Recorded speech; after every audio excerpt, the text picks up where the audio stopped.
The Shakespeare Jubilee was staged in Stratford-upon-Avon between 6 and September 8, 1769.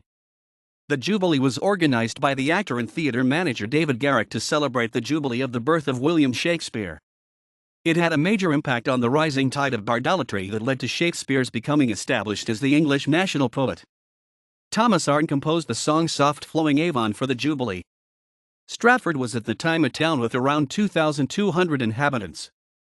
Garrick, Britain's most famous Shakespearean actor and most influential theatre owner-manager, had the idea for the Jubilee when he was approached by the town's leaders who wanted him to fund a statue of Shakespeare to stand in the town hall.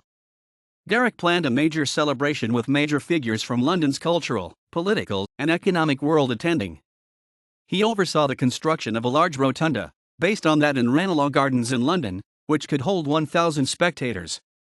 It is difficult to exaggerate how much space in the papers in the weeks and months beforehand was devoted to discussion of the Jubilee, announcing details of the program, advertising various accoutrements, reporting progress, speculating about its form, and attacking it. The Jubilee opened on September 6 with the firing of 30 cannons and the ringing of church bells. Various events were held to commemorate Shakespeare's life. It drew in many people from fashionable society, or who were involved in the London theatre. There were 700 people at the dinner on the first day. On the second day, bad weather began to disrupt the proceedings and flooded parts of the rotunda when the banks of the River Avon broke. The highlights of the second day were the unveiling of the new statue at the town hall and a masquerade held in the evening. Another notable event from the second day of the Jubilee was a speech by Garrick thanking the Shakespeare Ladies Club for making Shakespeare popular again and for their contribution to the memorial statue of Shakespeare in Poets' Corner in Westminster Abbey. The third day was to have seen a grand Shakespeare pageant, but the heavy rain forced this to be cancelled.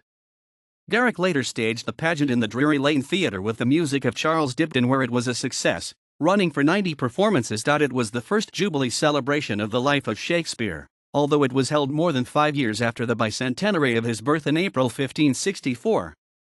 In spite of the impact it had on the rising popularity of Shakespeare and his works, none of his plays were performed during the Jubilee. A recording of Dibdin's The Jubilee, also including Queen Mab, which was performed on the first day of Garrick's festival, and Datchet Mead, was released in 2019 featuring the singer Simon Butterus and the keyboardist Stephen Higgins.